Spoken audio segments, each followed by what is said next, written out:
குறைந்து போய் கிடக்கின்ற மனித மனங்களை இலக்கியம் பண்படுத்துகின்ற அளவிற்கு வேறு எதுவும் பண்படுத்துவதில்லை. மனிதர்களின் வாழ்வும் போக்கும் தரிகட்டு ஓடாமல், திசை தெரியாமல், முட்டிக்கொள்ளாமல், இயக்கம் என்பதே என்னவென்று தெரியாமல் வீட்டிற்குள்ளாகவே முடங்கி கிடக்காமல், அவர்களுக்கு கிரியா ஊக்கியாக இருந்து அவர்களை சோர்ந்து போகாமல் இயங்குவதற்கும் வாழ்வின் உன்னதங்களை அறிந்து கொள்வதற்கும் உதவுவது இலக்கியங்கள் தான்.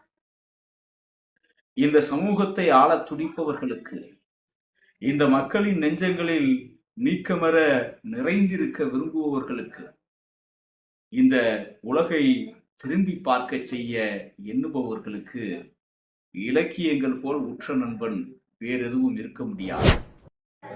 ஒரு இலக்கியவாதி உலக நாடுகளெல்லாம் பயணம் மேற்கொண்டு தமது படைப்பு தரத்தால் பல்வேறு பரிசுகளை வென்று வருகிறார். அப்படி ஒரு நாட்டிலிருந்து இன்னொரு நாட்டிற்கு அவர் கப்பல் பயணமாக சென்றபோது நடுக்கடலிலே கப்பல் புயலிலே சிக்குகின்றது. எல்லோரும் தண்ணீருக்குள் மூழ்கத் தொடங்குகின்றார்கள். பலர் தங்களின் உடைமைகளோடு நீந்தத் தொடங்குகின்றனர்.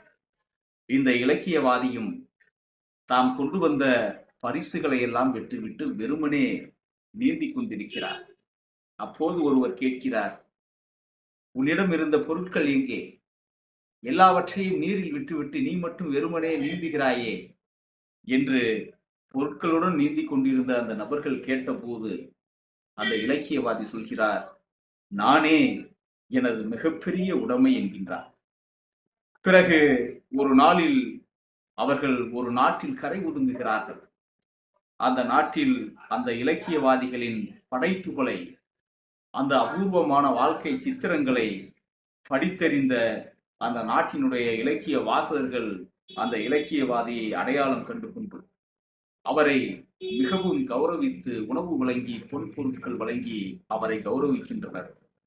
ஆனால் பொருட்கள் தான் முக்கியம் என்று தெரிந்தவர்கள் ஏதுமற்றவர்களாய் அந்த புதிய நாட்டின் வீதிகளில் பிச்சை எடுக்க தொடங்கினார்களாம். இது வரலாறு.